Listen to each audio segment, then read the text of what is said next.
खुशी के गीत गाए जा, ये जिंदगी है कौम की, तू कौम पे लुटाए जा।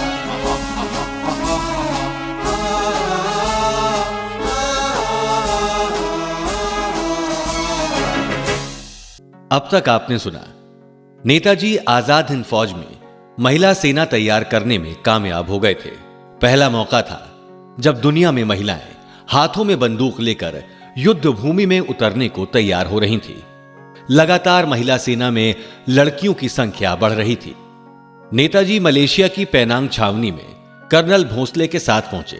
यहां उनका खास इरादा था, वो बंदरगाह के पास फौजियों की कार्यशाला करना चाहते थे। यहां जापानी फौज कभी ट्रेनिंग लेती थी, लेकिन छावनी में घुसते ही नेताजी को दूसरे ही दृश्य को देखना पड़ा। अब आगे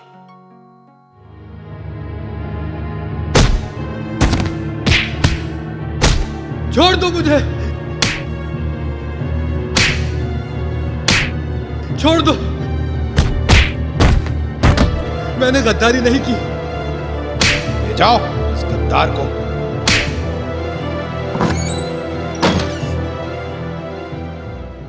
मिस्टर कोयामा, ये कौन है जो पीट रहा है? नेताजी, जो आदमी पीट रहा है वो मोहन सिंह के समय फौज में था। इसकी गुप्तचरी का भेद अब खुला है। चलो जाने दो।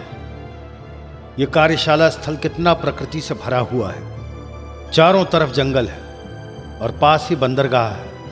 मैंने जापानी प्रशिक्षण केंद्र को शुरू करने का आग्रह फील्ड मार्शल तेराउची से किया था। मेजर स्वामी को भी उन्होंने ही भेजा है।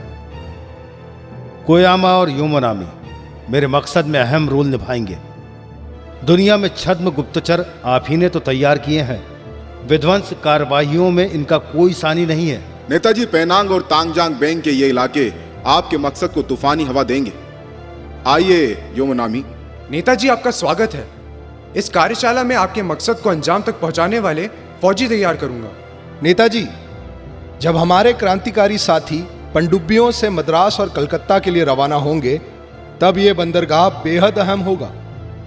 कोयामा जी, हर 2 महीने के अंतर से यहां से कम 100 क्रांतिकारियों का गुप्त दल रवाना होना चाहिए। जी बिल्कुल ऐसा ही होगा, आप निश्चिंत रहें। जापानी सेना के साथ जब आजाद हिंद फौज इम्फाल और चटगांव होते हुए हिंदुस्तान में दाखिल होगी, तब पहले से मौजूद गुप्तचर और क्रांतिकारी ऐसा काम करेंगे कि ब्रिटिशों के होश उड़ जाएंगे।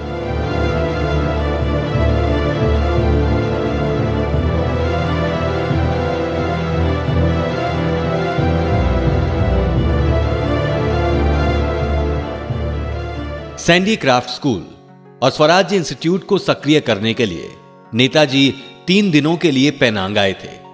पहले दिन उन्होंने पूरे परिसर का बारीकी से जायजा लिया, लेकिन जब नेताजी भोजन करने बैठे तो एक व्यक्ति की बेशर्मी को देखकर गुस्से से भर गए।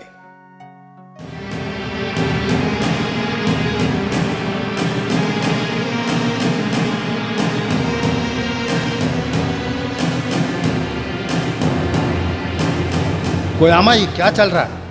जिस तरह ये व्यक्ति भोजन के लिए मेज पर बैठा है, ये ठीक नहीं है।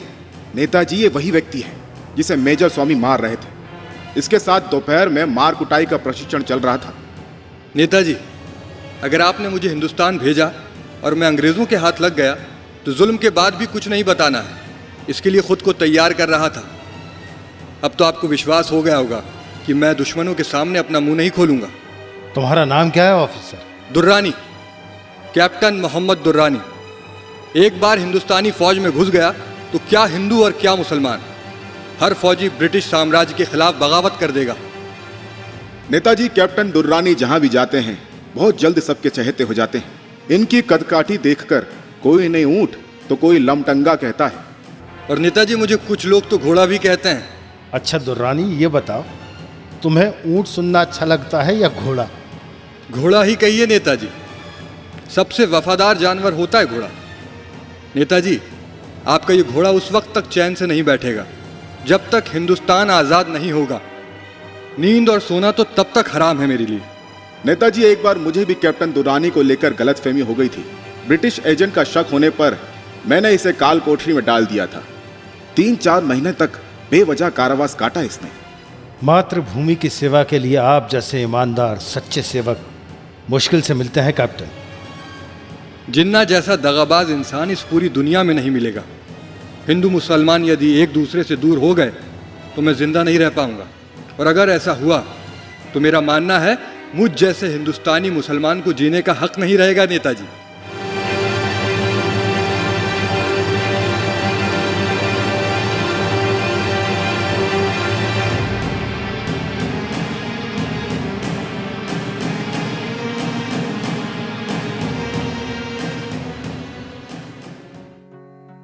नेताजी ने पेनांग के प्रशिक्षण केंद्र की प्रशिक्षण विधि को खुद देखने का फैसला लिया। सुबह जल्दी उठकर गीता पाठ किया, उसके बाद मौके पर पहुंच गए। यहां गुप्तचरों को गुप्त पत्र भेजने के लिए गुप्त कोड बनाने और उनका अर्थ निकालने की ट्रेनिंग दी जा रही थी। तभी कैप्टन कोनेको नोबारू नेताजी के पास आए और उनके हाथ में एक कागज थमाया।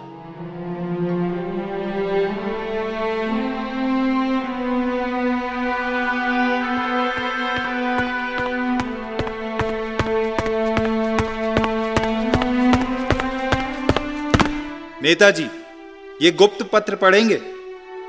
इसमें क्या है? अंग्रेजों द्वारा लिखा हुआ कोई संदेश होगा। इसमें पढ़ने जैसी क्या बात है? नेताजी, अब इस कागज को पानी में डाल दें। अरे ये क्या हो रहा है? पानी में डालते ही कागज की खाली जगह पर लिखावट आ रही है। ये क्या है? इससे हम बता रहे हैं गुप्तचरी का प्रशिक्षण लेने वालों को मामूली सी सामग्री होने पर भी विस्फोट किया जा सकता है। चलिए नेताजी, आपको बंदरगाह ले चलते हैं।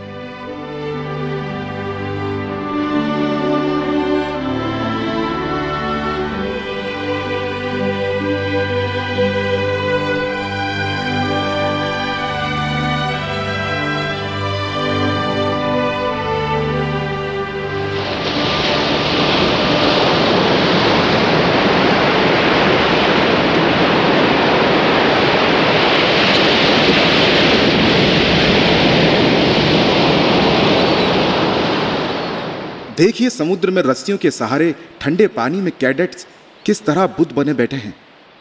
कितनी देर से इस समुद्र में इस तरह बैठे हैं? बीते 24 घंटों से इसी तरह ही बैठे हैं ये कैडेट्स। गजब, आसान काम नहीं है कोयामा। पानी में रहकर इस तरह की कड़ी ट्रेनिंग युद्ध के लिए जरूरी है। इसके बिना पनडुब्बी के नीचे लड़ाई संभव नहीं है। इस तरह की ट्रेनिंग ही समुद्र में रहकर गुप्त रूप से बारूद लगाकर युद्ध नौकाओं को ध्वस्त करने में सक्षम बनाती है। इसका कोई विकल्प नहीं है।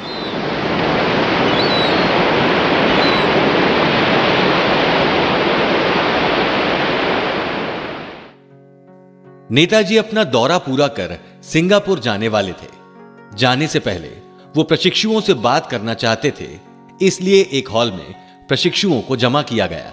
करीब 400 प्रशिक्षुओं से नेताजी मुखातिब हुए। उनकी पीठ के पीछे हिंदुस्तान का नक्शा लटका हुआ था।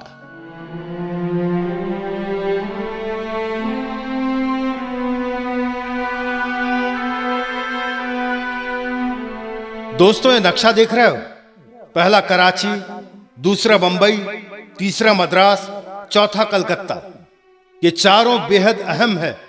पनडुब्बी से ये चटगांव के जंगल से होते हुए कुछ लोग हिंदुस्तान की सीमा में प्रवेश करेंगे। फॉरवर्ड ब्लॉक के हमारे साथी और उनके अलावा बंगाल में अनुशीलन, युगांतर और बंगाल वॉलंटियर, इन 3 गुटों के क्रांतिकारी तुम्हारी मदद के लिए तैयार रहेंगे। जापान और आजाद हिंद की फौजें मणिपुर के पठार को पार करके ब्रह्मपुत्र को पार करके अंदर घुसेंगे। तब रेल मार्ग, सड़क मार्ग, विमानतल, बंदरगाहों पर कब्जा कर अंग्रेजों को चुनौती देंगे। बाहर से हमारी फौजें और अंदर से तुम लोग अंग्रेजों पर झपट्टा मारोगे। साथियों, मेरे राजनीतिक मसलों में उलझे रहने के बाद भी मेरी नजर पेनांग के इस प्रशिक्षण केंद्र पर रहेगी। मेरे नौजवान बहादुर दोस्तों, याद रखो, फिलिस्तीन तथा दूसरे उपनिवेशों को छोड़कर जाते समय अंग्रेजों ने उन देशों की शक्ल बिगाड़कर उसे आजाद किया। ब्रिटिश के अलावा कोई और राष्ट्र शक्तिशाली न रहे, इसीलिए उन्होंने ऐसा किया था। हिंदुस्तान की आजादी के बाद भी ब्रिटिश हिंदुस्तान को विकलांग बनाए रखने का जतन करेंगे। लेकिन दोस्तों, हम सब आजादी के बाद भी भारत को विश्व का एक शक्तिशाली राष्ट्र बनाने के लिए अपनी जान की बाजी लगाने से भी पीछे नहीं हटेंगे। देखो, आप सबको इस बात का ध्यान रखना होगा कि आजाद हिंद फौज के पूर्वी सीमा में घुसने के पहले ही गुप्त रूप से आपको हिंदुस्तान में प्रवेश करना होगा।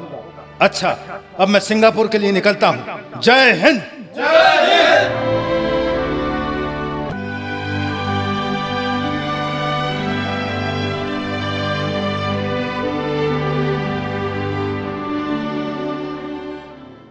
शाहनवाज, प्रेम सहगल और यल्लप्पा नेताजी के साथ मंच पर रखे नक्शे को देख रहे थे। तमाम बाधाएं ब्रह्मदेश के रास्ते में थीं। नदियों, घाटियों और पर्वतों से भरा था रास्ता।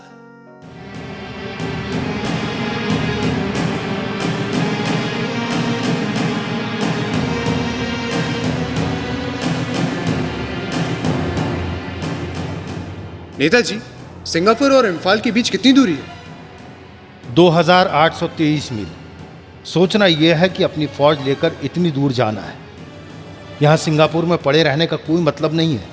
हमें रास्ते में मलेशिया, थाईलैंड और ब्रह्मदेश के साथ दोस्ताना संबंध बनाने होंगे। कुछ भी हो, लेकिन लक्ष्य पर जल्द पहुंचना है। मैं जापान के बर्मा आर्मी के हेडक्वार्टर रंगून में जनरल कबाबे से मिलूंगा। वो बहुत कठिन मिजाज के हैं। इसी बहाने उनसे मुलाकात भी हो जाएगी।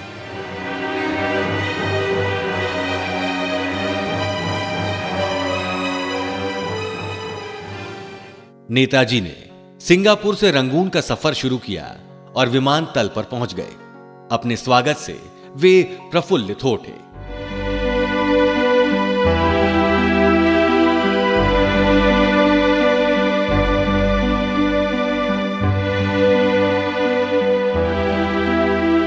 हर्ष बाबू जिंदाबाद, हर्ष बाबू जिंदाबाद, हर्ष बाबू जिंदाबाद। महात्मा गांधी की जय, महात्मा गांधी की जय, महात्मा गांधी की जय। मिस्टर बोस, ये हमारे डिफेंस मिनिस्टर जनरल ऑंग सांग। जनरल ऑन सांग, आपसे मिलकर खुशी हुई।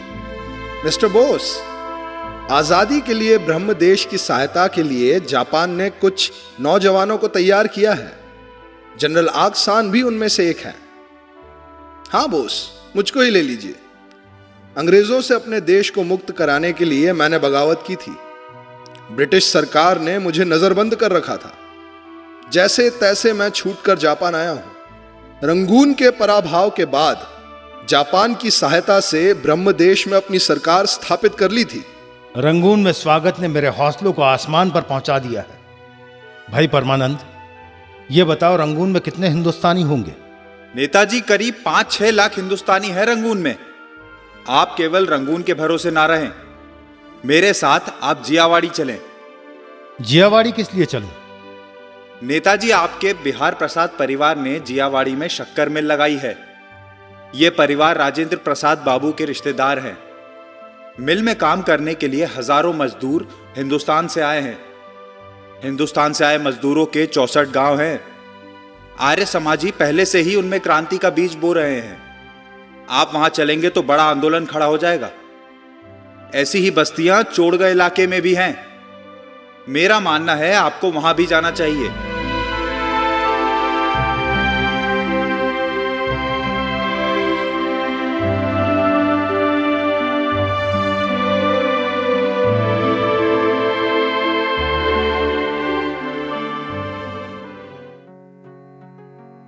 जुलाई 1943 को रंगून टाउन हॉल के सामने नेताजी की सभा थी।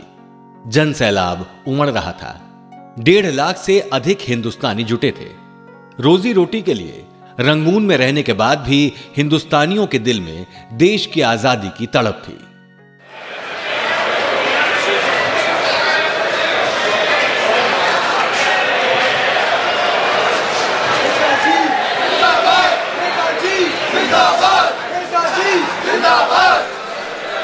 मेरे हिंदुस्तानी भाइयों बहनों, आने वाली लड़ाई के लिए तैयार रहें। मैं कोई धर्म गुरु नहीं हूं, यहां प्रवचन देने नहीं आया हूं। मैं आजाद हिंद फौज का एक छोटा सा सैनिक हूं। मैं ये पहेली आज तक नहीं सुलझा पाया हूं कि 1.5-2 लाख अंग्रेज हम 38 करोड़ हिंदुस्तानियों के हाथों को कैसे बांधे हुए हैं। कहां गया हमारा स्वाभिमान, हमारा तेज? यदि हमारे देश के बच्चे ही पत्थर उठा ले तो अंग्रेजों को भागने का रास्ता नहीं मिलेगा। भाइयों उठो, वक्त आ गया है ज्वाला बनने का, मातृभूमि को बंधक बनाने वालों को भगाने का। इसके लिए हमें अपने प्राणों को भी न्यौछावर करना पड़े तो हम करेंगे। अच्छा बताओ, कौन कौन तैयार है अपनी जान देने के लिए?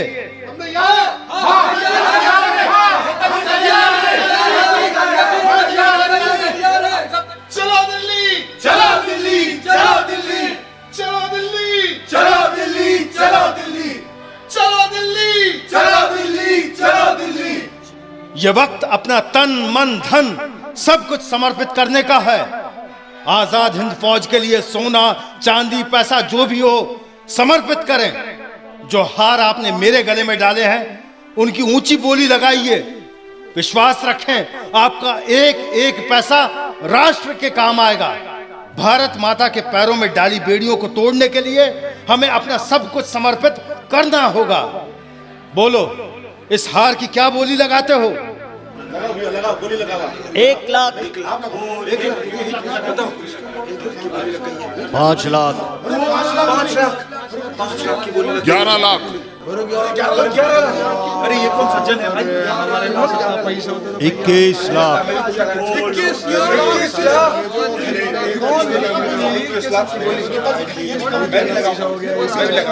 जॉन थीवी, ये सज्जन कौन है जो 21 लाख की बोली लगा रहे हैं? नेताजी, ये है नूर सिंह। इनका रंगून में आयात निर्यात का बड़ा काम है। कई व्यापारिक कोठियां भी हैं इनकी। लगता है हमें भी कुछ देना चाहिए। बस 21 लाख की बोली काफी है। इतने में स्वराज का मंदिर खड़ा हो जाएगा। कैसी बात कर रहे हैं नेताजी? मैं 31 लाख की बोली लगाता हूं।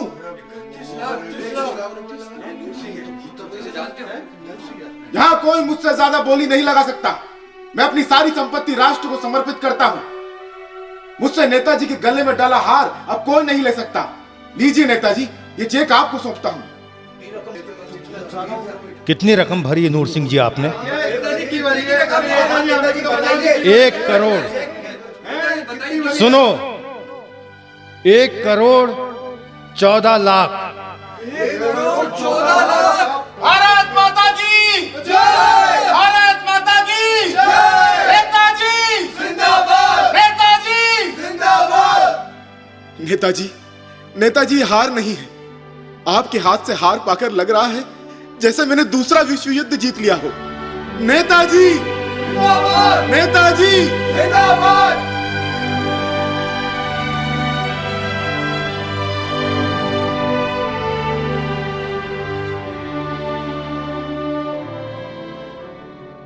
दूसरे दिन नेताजी टामू जिले के दौरे पर निकल पड़े। रंगून से 15 मील के अंतर से शहर था पेगू। पेगू को टूटा फूटा पुल मांडले आसाम की ओर जाने वाले पुराने रास्ते से जोड़ता था। यहीं से थाईलैंड भी जाया जा सकता था।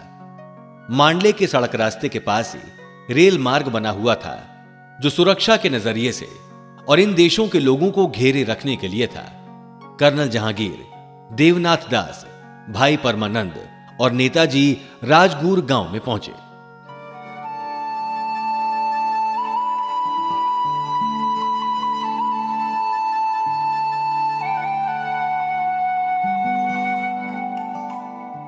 अरे देखो कौन आया है।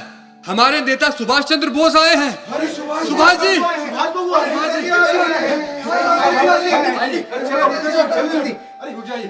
भाइयों, आपके गांव से गुजरने वाला ये रास्ता एक दिन हमें दिल्ली की ओर ले जाएगा। युद्ध का बिगुल बजने वाला है। लड़ाई के लिए तैयार रहें। फौज में दाखिल हो, करो अपना सब निछावर, बनो सब फकीर। नेताजी, आप जरा भी चिंता ना करें। आपके दिल्ली चलो अभियान के लिए मेरे सभी मजदूर साथी देश के लिए अपना सब कुछ न्यौछावर करने को तैयार हैं। बस कर दीजिए जंग ऐलान। नेताजी बोस, आपको विश्वास है कि जापान सरकार ब्रह्मदेश और हिंदुस्तान के साथ आखिर तक खड़ी रहेगी? जापान सरकार पर मेरा पूरा भरोसा है। फिर भी कल हमारे जीवन मरण के सवाल पर किसी ने भी हमसे धोखा किया तो हम उसे छोड़ेंगे नहीं। यही हमारा दृढ़ निश्चय है। नेताजी, जापानी जनरल साहब ने आपको भोजन के लिए आमंत्रित किया है।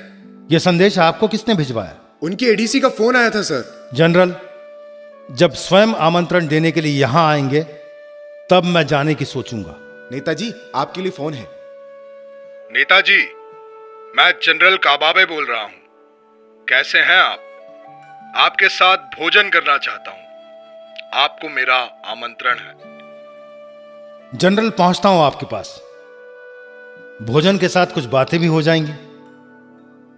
आइए, आपका इंतजार कर रहा हूं।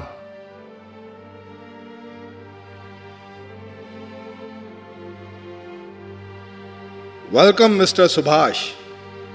चलिए भोजन करते हुए बात करते हैं।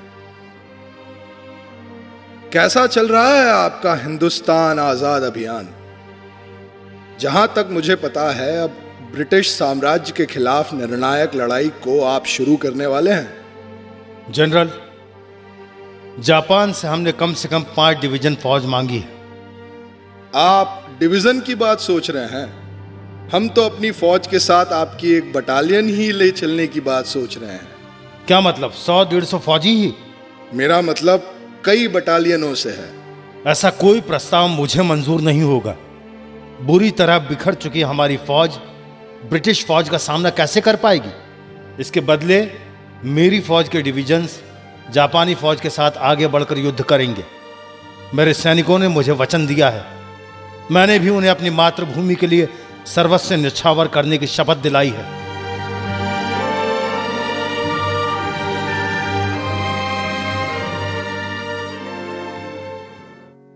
अगस्त 1943 एक बड़ा जहाज क्वीन मैरी क्यूबेक्स की ओर बढ़ रहा था। अटलांटिक महासागर में उसका मिजाज देखते ही बन रहा था। प्रधानमंत्री चर्चिल उस जहाज से मित्र राष्ट्रों की परिषद में हिस्सा लेने जा रहे थे। उनके साथ डिकी माउंटबेटन और ब्रिगेडियर विनगेट भी साथ थे।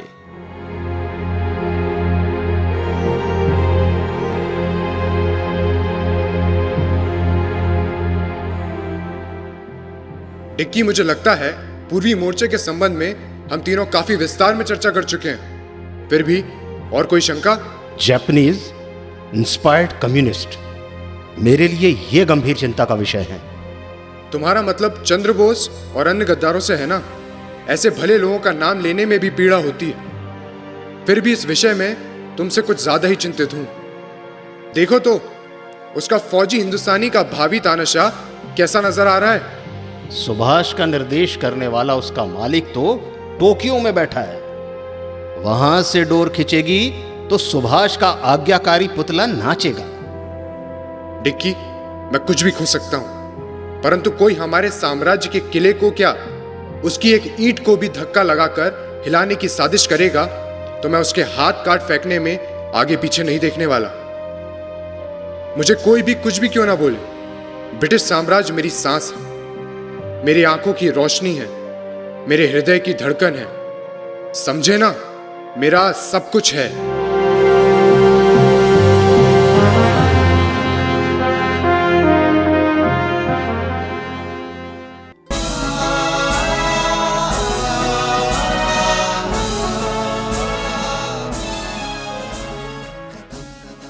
प्रस्तुति स्वराज संस्थान संचालनालय, मध्य प्रदेश शासन संस्कृति विभाग द्वारा।